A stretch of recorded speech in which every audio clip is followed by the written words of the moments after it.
Today on The Nation Speaks, chaos at the southern border. Who's coming, how, and where are they going?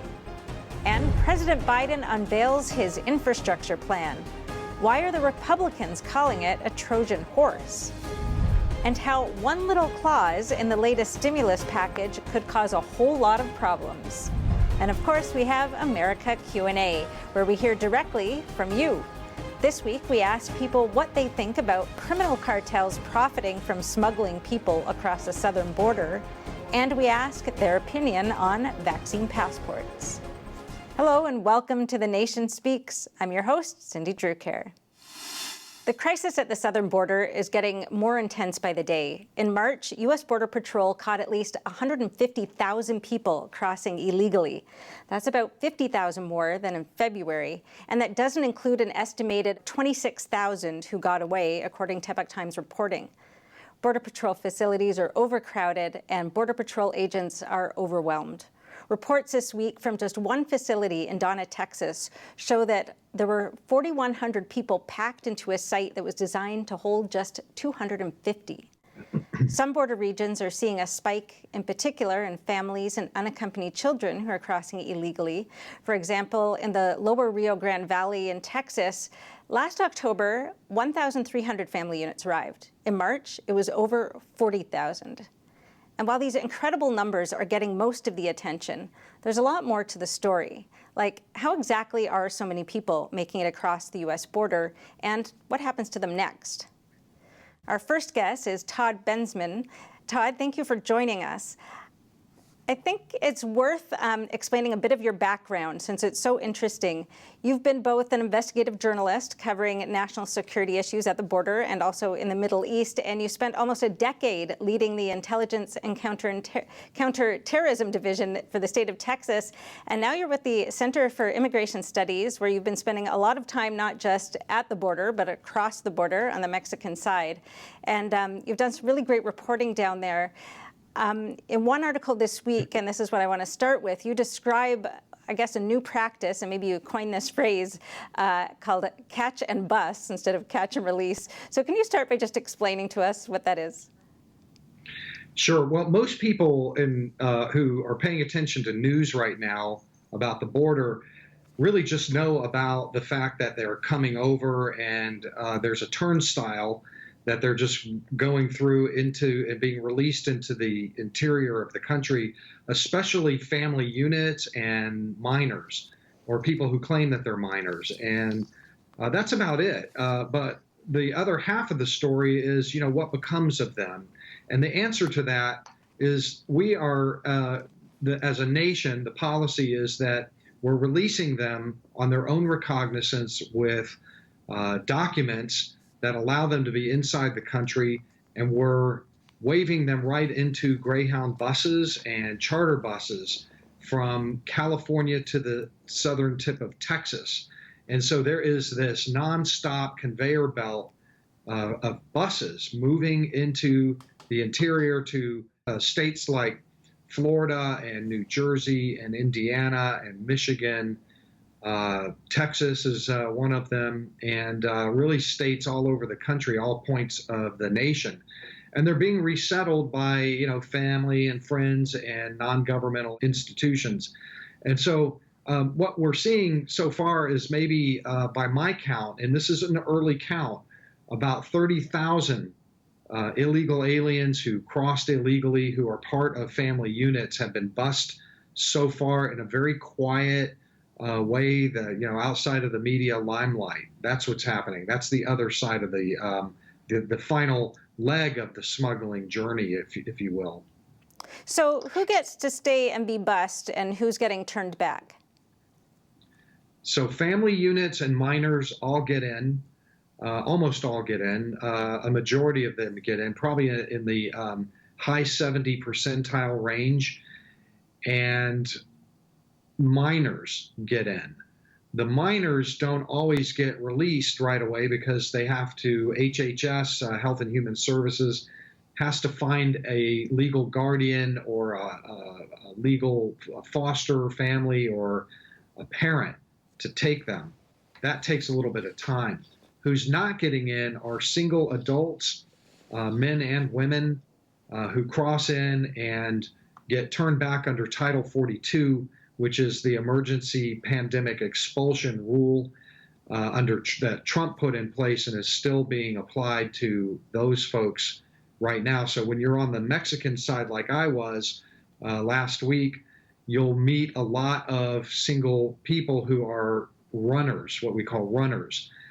They are while the family units are turning themselves into the first available Border Patrol agent that they can find, the other ones are running. And the runners are really hopeful that the Border Patrol agents are very busy with processing in the family units, and they are, so that they can get through. And are these families, do they have to be claiming asylum, or is it just any family units and unaccompanied minors that all get in? Or it's 70%-ish? Yeah, at this point, there are so many. There is such a D-Day invasion going on down there that there's no time for anybody to process an asylum claim right now. So they're waving them through on personal recognizance documents that require them supposedly to check in, and let's say they're going to Gary, Indiana or something, Gary, Indiana, they'll have to find the local immigration judge and check in at a particular date and then start the process. So it's just too overwhelming right now for anybody to do asylum, but the majority of these folks will be claiming asylum because it's really their only way to kind of get a hook to stay inside the United States. And win, lose, or draw, make no mistake, they're all staying. Nobody's going home, whether they lose or not. And the majority of them are Haitians and Central Americans who are economic migrants who don't qualify for asylum. So they're not going to get asylum, but they're still going to stay and work illegally for as long as they possibly can. That's the game. That's the end game. So I know you've been interviewing and talking to a lot of them on the Mexican side and on this side. So when you ask them why you're coming, what answers are you getting? Almost all of them give me a couple answers. It's about jobs, money, economics. The Central Americans complain about poverty and hurricanes and things like that. And the Haitians, Haiti, of course. So it's an economic push factor, but the reason that they are coming now, as opposed to a year ago or 2 years ago or 3 years ago when Donald Trump was in office, is because they understand that Joe Biden is going to let them in. They text each other and take photos of each other on the buses and, send that back home. And when those photos get through, of course, everybody packs their bags and heads for the border because everybody's getting in. And they'll tell you that. I interviewed 6 or 7 Central American migrants just the other day, and I said, hey, how many of you, raise your hands, how many of you decided to come now at this time because of Joe Biden's policies? And all 7 of them immediately just raised their hands. Wow. So, I mean, officially they're saying don't come now. The administration is saying don't come now. But on the ground, people are telling their friends, their families, they're getting through. So that's the message that's getting through from the sounds of it. Yeah, listen, the other day, President Biden held an internationally televised press conference where he said quite a few times, no Mexican child will be left on the Mexican side. We're taking them all. And so, that kind of messaging is what they hear. And the more potent messaging is from the ones that got in and are on the buses heading to Florida. Those people are taking selfies on the bus and sending those back in with their papers and documents. And when they resettle, words don't matter. Actions matter to these immigrants. They're going to be paying attention to what's actually happening. And what's actually happening is that if you're in a family unit, you are being waved right through with legal documents, and you're never leaving. So one of the interesting things that you reported on was that one of the Trump-era policies that is still in place and that the Biden administration is trying to keep in place is having the Mexican government keep their troops down at their southern border with Guatemala to prevent more people from coming through, but clearly people are coming through, since you said these aren't all Mexicans. So what have you found out about how they're coming through? Right. Well, remember that Donald Trump told the Mexican government that we are going to apply trade tariffs on all of your exports into the United States if you don't sew up your southern border. So the Mexican put 8,000 troops down there, National Guard troops, and roadblocks, layered defensive roadblocks throughout Chiapas and Tabasco and Jalisco and some of those southern states down there, and pretty much shut that down. But it only shut down because Trump also had pushback policies, Remain in Mexico and the Pandemic 42 and deportations of thousands to Guatemala. So in combination, all of those things worked really well, and it shut down the caravans. But Biden came in and immediately got rid of the first three legs of that stool and only left the National Guard down there, and then begged the Mexicans to keep the National Guard down there. So obviously, all of these migrants who are rushing our border right now went right through them. How did they get through them? I interviewed them, and they told me 5 different ways. I don't know if I have time to go through all of them, but I'll give you a couple of the ways that they told me that they got through. One way is that the Mexican government also is giving anybody who applies a humanitarian visa. And they can drive up to a National Guard roadblock and flash the visa, and they get waved through.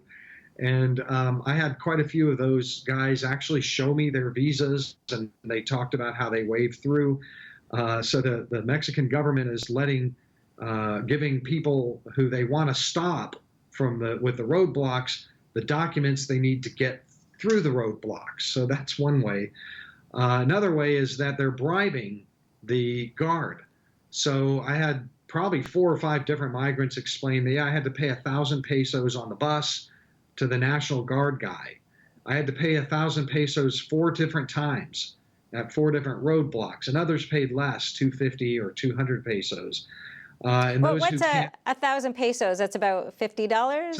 It's like $50, yeah. Interesting. So it's a small price to pay, and there are a number of other ways that they're getting through, like flying over them into Mexico City and then taking a bus from there, and it goes on like that. So the National Guard road block system that Biden is putting all his chips in on is a joke. I mean, others are taking trains around them, and, it's not happening without the other policies that the Biden people got rid of.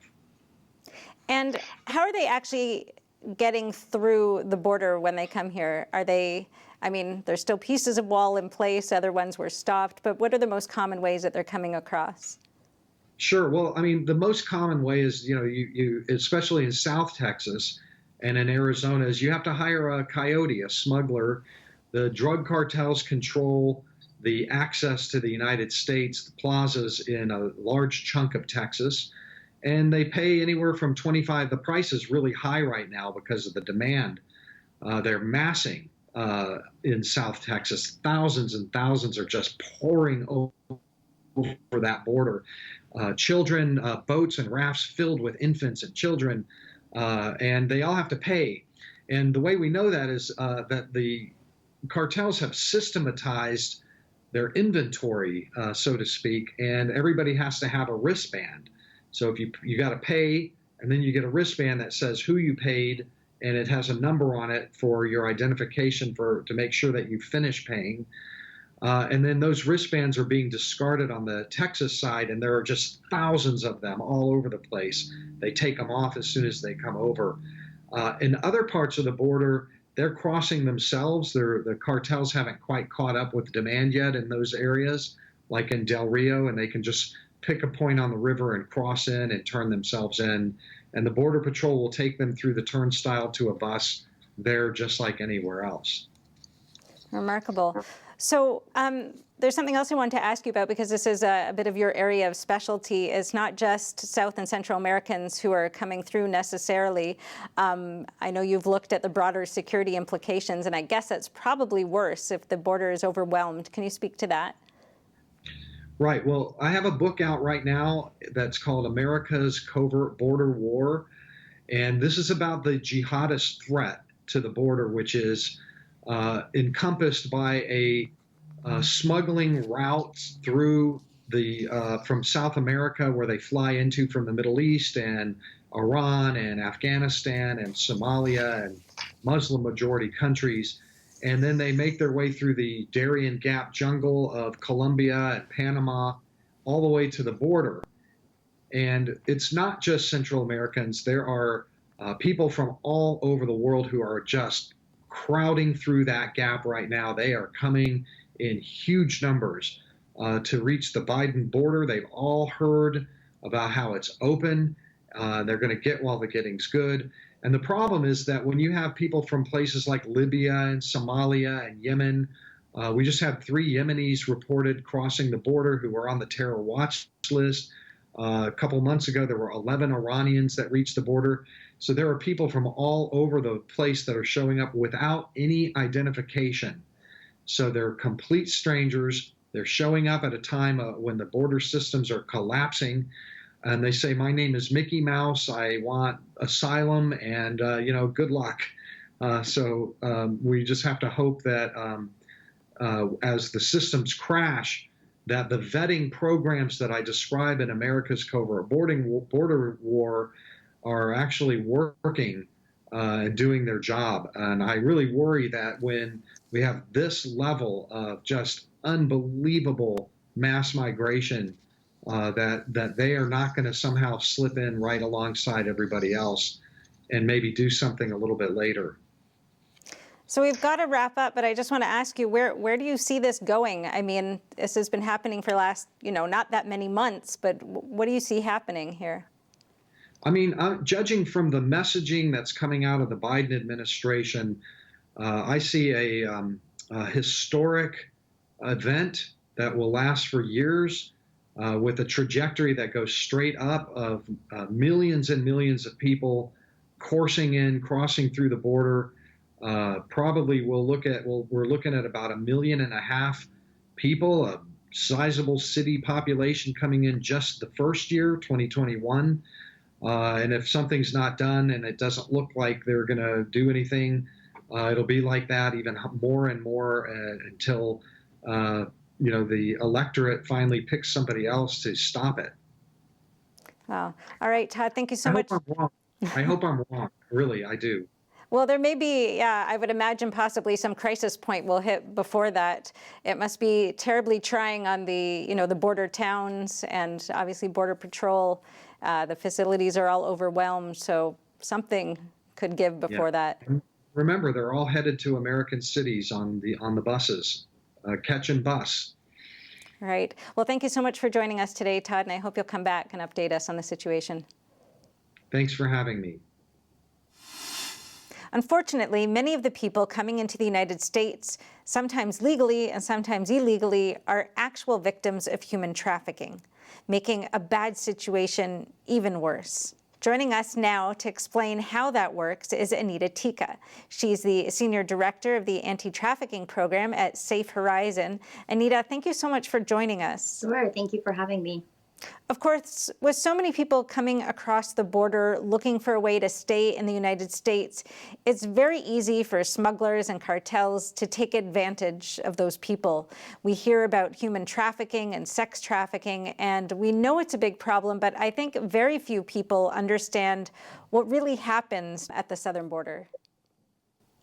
I think, as is pretty clear from news reports, there's a lot of chaos and uncertainty right now at the southern border, and so what we've actually been seeing in our client work over the last few years is that a lot of individuals who are coming or trying to enter through the U.S. Mexico border are actually trying to escape future or potential or ongoing human trafficking situations. And so it's not just the act of crossing the border that might place them into a trafficking situation, but they could actively be recruited for trafficking. And that's what they're trying to proactively escape by crossing the border. And most of our clients are actually labor trafficked. And so I think when we hear about human trafficking, there's so much awareness and conversation around sex trafficking, but labor trafficking is hardly ever touched upon. And that's what the majority of our clients experience. And so what kind of labor are they being trafficked into? Unfortunately, there is no limit to the type of industry that somebody can be labor trafficked into. And so we have worked with individuals who've been smuggled over or have crossed the border, and they have been trafficked into domestic work, either for private families or for their own families or friends. Individuals who've been trafficked into working in country clubs or resorts or spas, working in restaurants and hospitality, including small and large scale hotels. Car washes, mechanics, garages, dry cleaners, gas stations. I mean, any area of industry of work, unfortunately, we have clients who've been exploited and trafficked, including construction and agriculture. So it's a really wide spectrum of types of employment. So how does it actually work? Is it a one-time payment to sell them? Is it indentured servitude? How does it actually work? It depends on each client's particular individual situation. And so a lot of our labor trafficked clients, they may have paid a one-time fee to a labor recruiter agent in their home country for connection to a potential job opportunity, usually in the United States. And certain promises are made regarding the type of employment, the rates of pay, the benefits, and so on. And so based on those promises, which also often turn out to be false, the individual pays the recruitment fee, which is usually thousands of dollars, which they can't typically afford, and they take out heavy loans to cover the cost. And then they are brought to the United States on usually a valid visa, but sometimes it's a fraudulent visa that's been procured by the traffickers. And so in that situation, we refer to that as debt bondage, because by the time the individual has come over to the United States, they're so deeply sunk into debt. And the debt continues to exponentially rise as a result of the traffickers telling them, we know that we told you housing and food would be included, but you have to pay for that. Or we know you paid $5,000 for the recruitment fee, you actually owe $7,000. Compounded with not being paid the wages that they were promised, or potentially doing the kind of work that they were promised. And so when you add in ever increasing debt with little to no wage payment, it's impossible for the workers to ever work their way out of this debt bondage situation.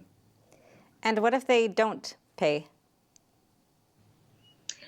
So we have clients, and we've heard many client stories of individuals trying to escape. I think the theory is that you work off the debt by working for the trafficker. But as we just talked about, you'll never work off the debt because the debt keeps increasing. And if your labor is not valued relevant to the amount of debt that you owe, you're never going to be able to financially work it off in a way that's going to satisfy the trafficker. And so when clients try to leave the situation, this is where the trafficker brings in threats of force or harm to either the direct worker or their family in the home country, threats of deportation, confiscating documents, including passports and visas. And so we find that our clients really hit the breaking point of trying to escape when they're no longer being paid anything. And so you're subjected to physical, sexual, psychological abuse. You're not being paid anything, and you're in a situation that essentially has no end until you've outlived your usefulness for working in that particular field. And so that's the point where we see a lot of our clients try to escape. And then if they aren't people who escape, what happens to them next if they've outlived their usefulness in that field?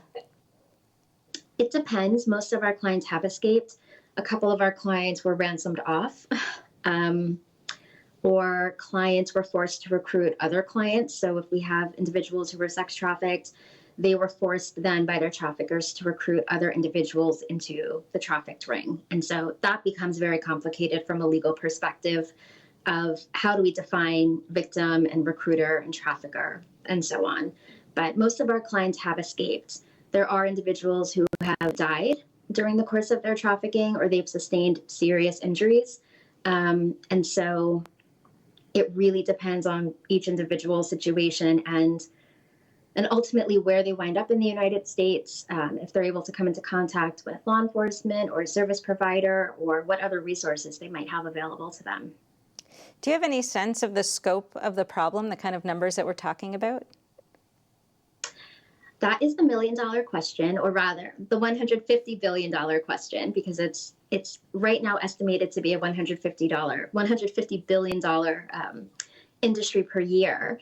And so the main thing that we run into as service providers is that in the United States, we don't have any prevalence methodology that indicates how pervasive and how extensive this problem is. We have numbers of clients that we serve. And when we put those numbers together with numbers from other service providers and law enforcement, we start to get a sense of the picture. But I always look at it as similar to sexual assault or domestic violence or child abuse. We know that those crimes are so much more well known, and they've been talked about for such a longer period of time in the social consciousness. And yet we also know that those numbers are severely underreported. And so imagine a crime like human trafficking, which has only been a federal crime for 21 years, how underreported those numbers must be, because so many people don't identify as being a victim of human trafficking. They don't know what human trafficking is. There's not a lot of coverage or research about it. And so the most recent numbers we have from the International Labor Organization from 2016 are there are an estimated 40.1 million people who are in various forms of human trafficking around the world. But I think that's not even close to the real number. Wow. And so when people are trafficked here and things don't end up as they anticipated, are they able to communicate back home and let people know what's happening? Or is that blocked as well? Or are they threatened? A number of our clients who were trafficked as domestic workers either were never given a cell phone, or their cell phone that they traveled here from the home country was confiscated. We had some clients who were allowed to make monitored monthly calls to their families in the home country, and anything that happens in between those monthly calls, there's no communication between the person who's being trafficked and the family. And it's really tragic, but we've had clients whose family members, parents have passed away during the course of the client's trafficking. The clients were not allowed to leave to go home for the funeral. They weren't allowed to communicate with family members to get updates on their loved ones' conditions. And we have clients who, based on friendships they were able to form under, extraordinary circumstances, they were able to be connected to communication devices so they could call their families. But the communication tends to be very restricted. And so families in the home country oftentimes have no idea what their family members are going through once they arrive in the United States. Wow, it's tragic. And so what is it that services like yours, like Safe Horizon, can do for them? So we really work with the client, in a partnership to determine what does the client need at this time. And so it depends on the age of the client. It depends on if the client is a U.S. citizen or a foreign national. If the client is a foreign national, a lot of temporary non-immigrant worker visas are tied to that employer. So once you leave that employer because you're in an abusive working situation, now you're out of status and you're undocumented. And so you're in an even more precarious situation. And so at that point, we might be able to offer immigration assistance on the basis of being a human trafficking survivor. We offer case management, trauma-focused therapy. So any number of things that a survivor would need in order to begin the very difficult long-term process of piecing their life back together and trying to stabilize and grow towards self-empowerment. But we focus a lot on housing and medical, dental, mental health referrals, support with financial assistance, including paying for phones, because they often don't have phones when they come to us, and helping with transportation and some limited rental costs and food. But a lot of the clients really do opt for therapy. Wow. It's a tragic story you're painting. Well, thank you very much for joining us today and sharing that with us. I really appreciate it. Sure. Thank you. Coming up after the break, what's inside the Biden administration's $2.5 trillion infrastructure plan? But first, here's America Q&A, where we find out today what regular Americans think about the fact that criminal networks profit from bringing illegal migrants into the United States. Almost like extortion. I don't think that's right, but there should be some other implements in place for immigrants trying to get over to where they don't feel like they need to utilize paying drug cartels. I think that's wrong. I mean, if there's a way to get here legally, then why not? Why would you want to break the law to do it? That's been going on probably forever. Okay. And I don't think we can do anything about that. I wouldn't know enough about it to comment. I believe in borders. I believe we should have immigrants here. They just need to go about the right way. Again, it comes basic to politics. All the politicians are corrupt, filthy. We have a president that is a traitor to the United States of America. Some of them, I guess they try to help. My reality, selling drugs and getting people addicted to stuff like that becomes a serious issue. They shouldn't make a profit off anything illegal, but what can you really do, Hopefully, one day they will all be brought to justice, everyone, that does things like that, especially something like human trafficking, because that's like the lowest of the low. That's a human life. Cartels shouldn't profit from it. If somebody wants to come here for a better life, then they should be allowed to. My uncle came here legally through channels from Morocco, and he came through it all the right ways and lined up a job and everything before he even got here. I don't think the cartels should make any money from it. Well, we have this growing for a long time. Now it's getting worse. I don't think so. I don't believe so. I'm not very well versed on the fact that they are even making a profit off of people coming into the U.S. fleeing asylum or parolee status or things of that nature. I didn't even know that was issue. I think that is against the Constitution, against the people of USA. From my understanding, the Mexican government is also very much involved with the cartel, high-ranking officials. I don't believe that the cartel is separate from the government. The immigration process needs to be added again, because a lot of people that are coming into the United States are just sitting on benefits.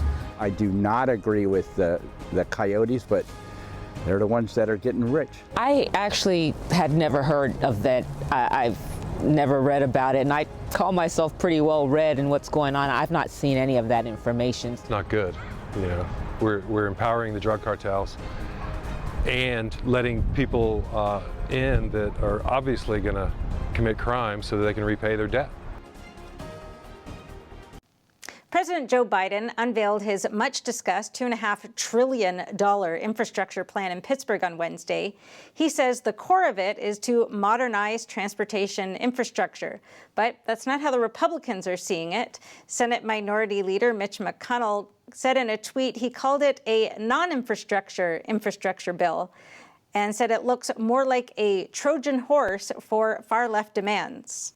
With us today to look under the hood of this bill is Sarah Anderson. She's a director of policy at FreedomWorks. Thank you for joining us, Sarah.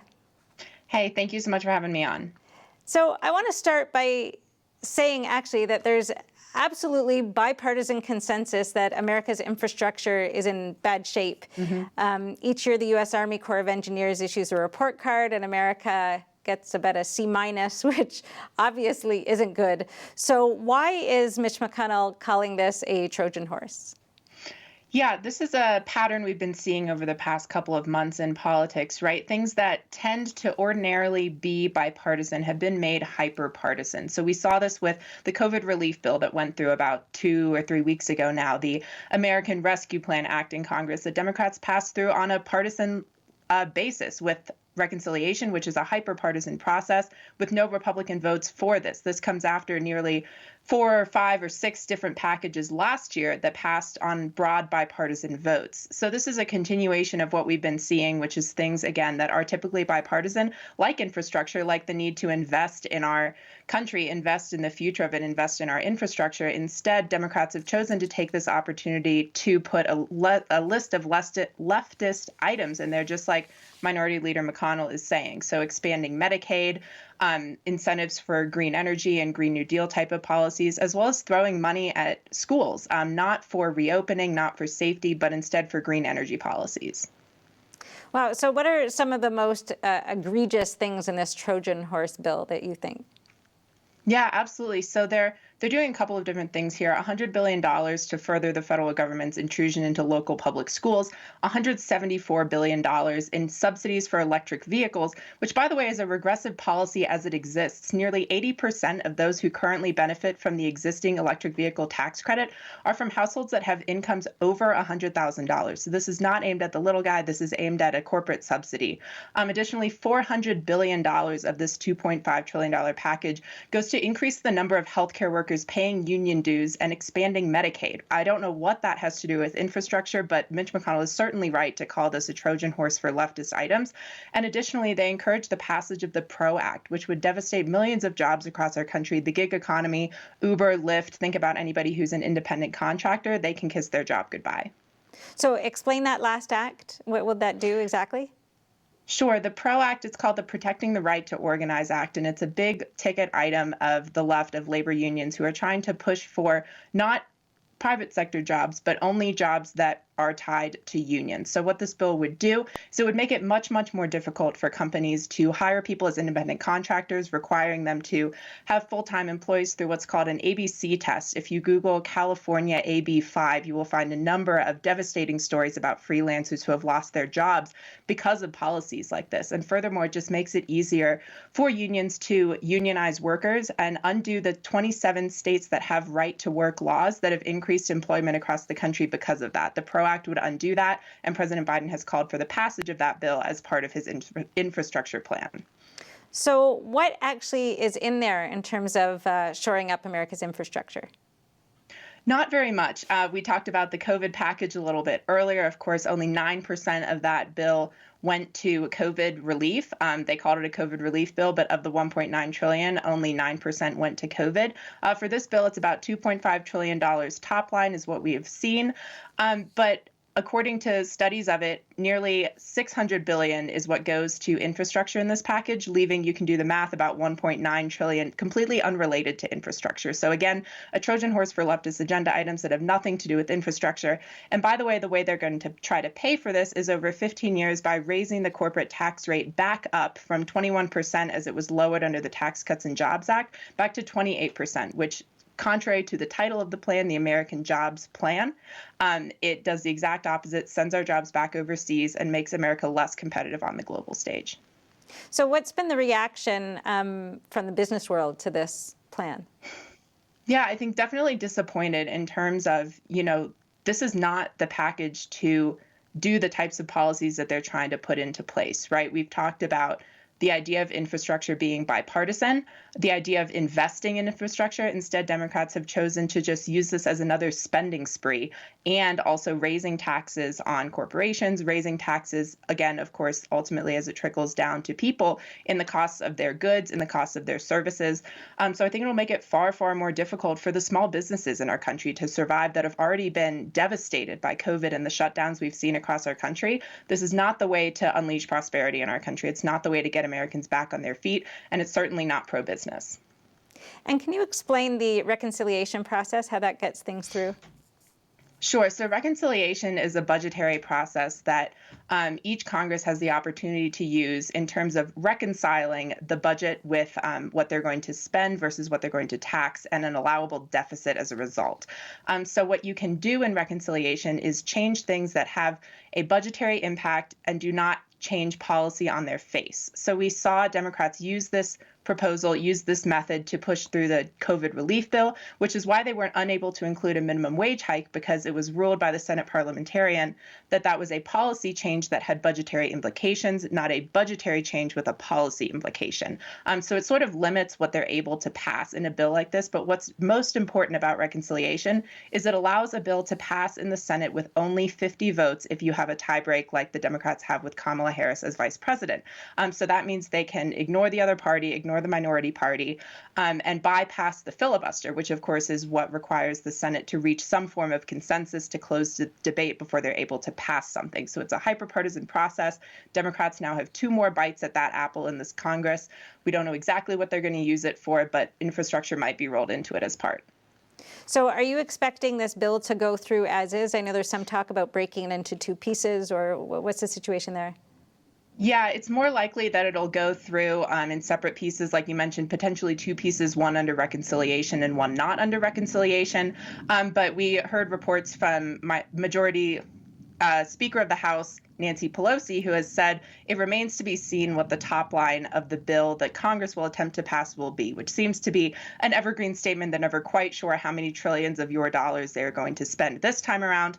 But we expect that the plan will be significantly altered when it goes through Congress. Of course, everything, it's like the president's agenda, right? When it gets released, this is all of the stuff that they want to have included in the bill. Of course, political reality is quite different than maybe the dreams of a president. So we'll see how the package changes as it goes through. But as Speaker Pelosi has said, yet to be seen what the actual top line number will shake out to be.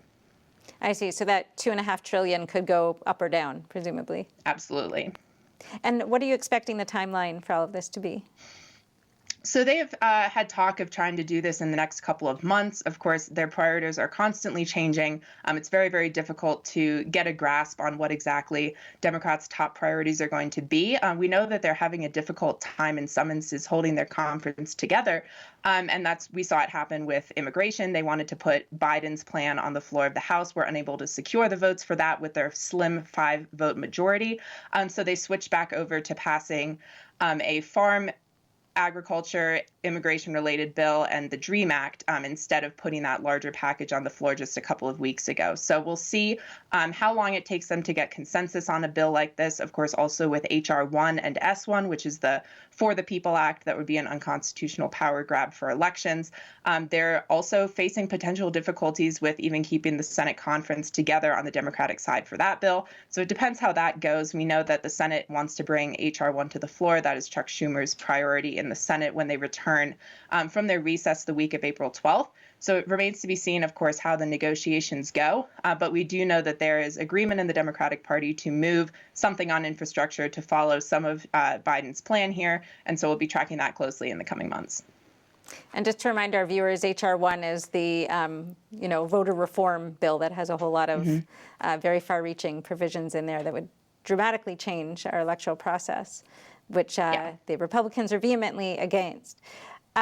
Is there anything else? We've got to wrap up. Is there anything else that's important for people to know about this bill or this plan? I mean, absolutely. I mean, the main thing is just look at the hypocrisy of this, right? It's called the American Jobs Plan, but really what it would do is take away jobs from people who are freelancers, who work in the gig economy, for contractors and people who are struggling to get by in COVID anyway. Plus, it would trickle down higher prices across the board for people in our country as the corporate tax rate gets raised. And by the way, they're spending money on things that are completely unrelated to infrastructure. Like you said at the outset of this, of course, everyone wants investment in our infrastructure, but this is simply spending that has very, very little to do with infrastructure. And it should be called out for that. Most of the mainstream media is not going to be doing that for us. So we're thankful to you all here for spreading that message. And let your legislators know that you want actual investment, not just spending. All right. Thank you so much for joining us today, Sarah. Thank you, Cindy. Coming up after the break, 85 words in the latest stimulus package could cause big problems. But first, here's America Q&A, where Americans tell us what they think about vaccine passports. I think that's a good idea if COVID is not going to go away. I think that would be good just to help cut down on the spread of the coronavirus with people that travel. If they're going to give us ID cards, I don't see why we wouldn't show that. Nah, that's too much. It sounds good, but that's a lot. I'll drive wherever I need to go if it's that bad. I mean, I think certainly with international travel it would help. You know, the risky activities that we haven't allowed, large group settings indoors, I could understand, having a passport. No, I just think it should be more of a personal choice, and that would be taking it a little too far, for my opinion. I think it's right to ask people if they've had the vaccine to take precautions, but it's a lot to ask people to give up their privacy. They're constantly being tracked. Government control again. My thoughts is it's about control.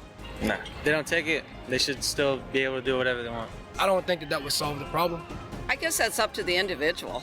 I'm not necessarily against the passport for travel, but to be able to go to the gym or the grocery store, that's that's too much. I say yeah, because I wouldn't want other people to get sick. You know, those who don't want to have it, then they don't have to, but then they have to suffer the consequences of not having it. No way. This is a free country. It's your choice if you want to take a vaccine or not. You know, that's up to you. My thoughts is it's a good idea because I have a card for that purpose from when I got my vaccine that I could fly. Yes, I think they should. I do not agree with the vaccines are fairly new, and so it'd be a lot of energy, a lot of money put into something that is still unsure. No, I don't agree with the vaccine passports. It's pretty much a little bit of communism that goes on with it, people getting segregated.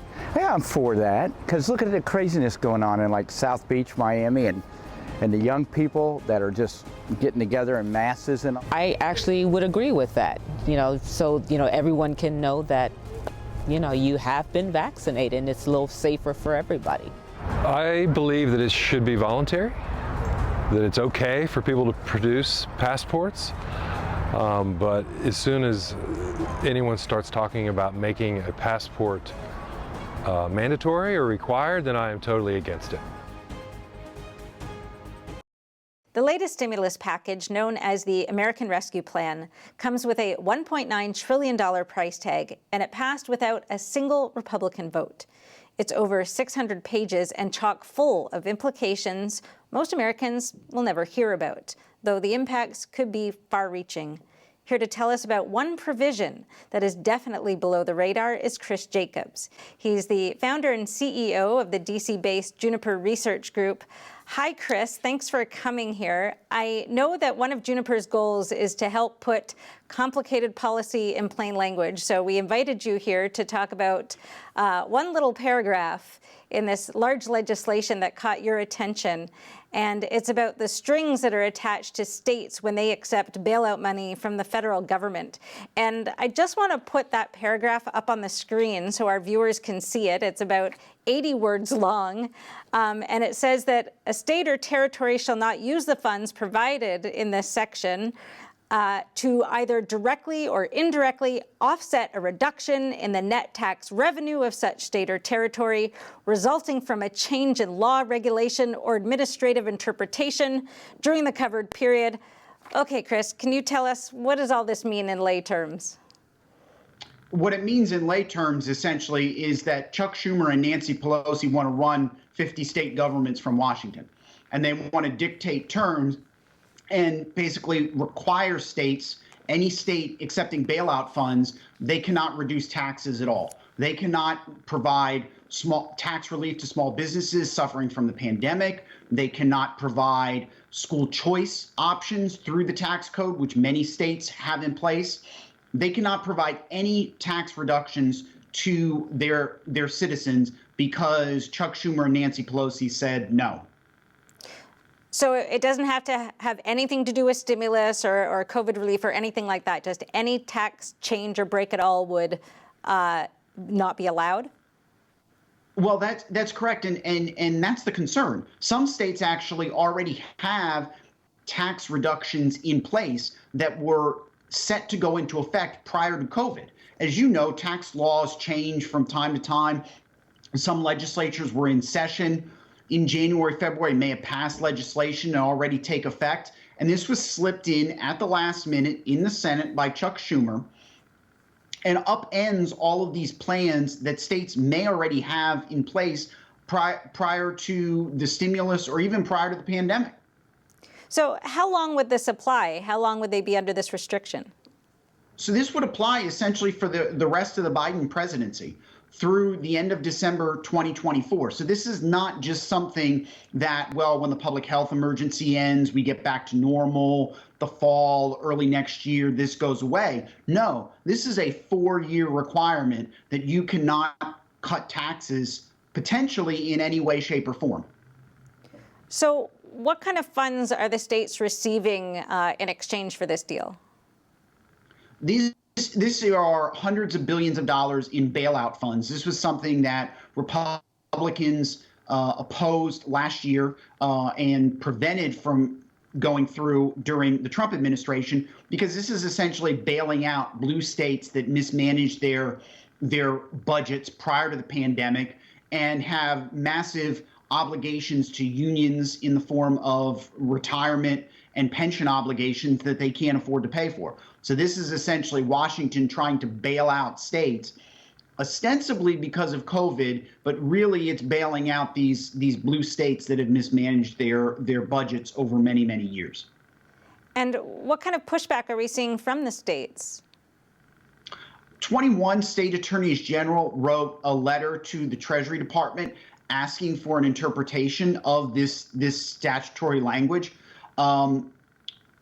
questioning whether or not it is constitutional, and asking the Treasury Department to interpret it in a manner that is potentially not as invasive or doesn't impose as many restrictions on states that are seeking the bailout funds. One state, Ohio, has already filed a lawsuit saying that this provision is unduly coercive and unconstitutional, relying on the Supreme Court's decision in 2012 in the Obamacare case that said requiring states to expand their Medicaid programs to the able-bodied adults was unconstitutional. It was a massive coercive expansion of government that the federal government could not force states to do. We'll see how the Treasury Department, how quickly they put out guidance, how broadly or narrowly they define directly or indirectly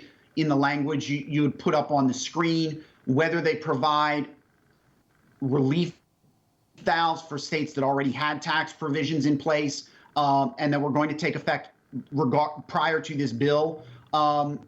You're going to see these cases wend their way through the court, the Ohio case and potentially other cases. I think the real simple answer, though, most states' revenues have recovered since the coronavirus pandemic, that most state revenues were down marginally or even up slightly in 2020. States don't necessarily need this money. Well-managed conservative states don't necessarily need this money. So the easy way is say thanks, but no thanks. Wash your hands of it and say, we will keep our control and our sovereignty and not have the federal government trying to micromanage from Washington. So are there some states that you feel couldn't afford to make that call? It varies based on the states. Some states that are very tourism dependent. Obviously, tourism is still lagging. Some states that are dependent on natural resources, that when oil prices cratered and commodity prices cratered, they took a bigger hit to their budgets. But overall, it was only a fractional, a few tenths of a % reduction in revenues 2020 compared to 2019. And those revenues will continue to go up later this year as the recovery accelerates. Even states that are dependent on tourism, places like Florida, people are going to want to go back to the beach. They're going to want to take their kids to Disney World. Florida's going to get tons and tons of sales tax revenue when all those tourists come flocking back. And is it just red states that have opposed this? Red states opposed the restriction on the tax relief, yes. The blue states were the ones that were calling for the bailout because they're the ones that have mismanaged. New York had a $4 to $6 billion budget deficit even before the coronavirus pandemic hit. Back in January, February of 2020, they were already talking about having to reduce spending because of their mismanagement. Of course, the other thing with blue states is blue states suffered greater revenue losses by and large because most blue state governors kept things locked down for much longer than red states. So do you think the blue states are just looking short term, we need the bailout money, or do you think philosophically they don't mind? Because, I mean, there's a federal state kind of power issue going on here. I think it's both. I think they need the money and they don't mind because they have no intention of lowering taxes anyway. Andrew Cuomo in New York wants to raise taxes. I believe Phil Murphy, the governor of New Jersey, he wants to raise taxes. So blue states are looking to raise taxes to cover these obligations. They're not looking to cut taxes. They think all that money is the government's money and that it's not individual citizens' money. So finally, we're going to have to wrap up, but do you think, do the Republican states or the states that are opposed to it, is it a legitimate option to just not take the bailout money? I think in many cases it is a legitimate option. It's a significant amount of money that the states would be turning down. But if your state really didn't incur much of a revenue loss from the pandemic, then you're no better or worse off than when you were before the bill passed. And meanwhile, you're retaining your sovereignty and you're retaining your state say that your lawmakers will actually be able to control your own state's budget, which is a novel concept. Interesting. All right. Well, thank you so much today for joining us today, Chris, and explaining all of that to us. Thanks very much. And that's all for today's show. Thank you so much for watching The Nation Speaks. Be sure to join us every Saturday, 11 a.m. to noon Eastern. And from all of us here, have a great week.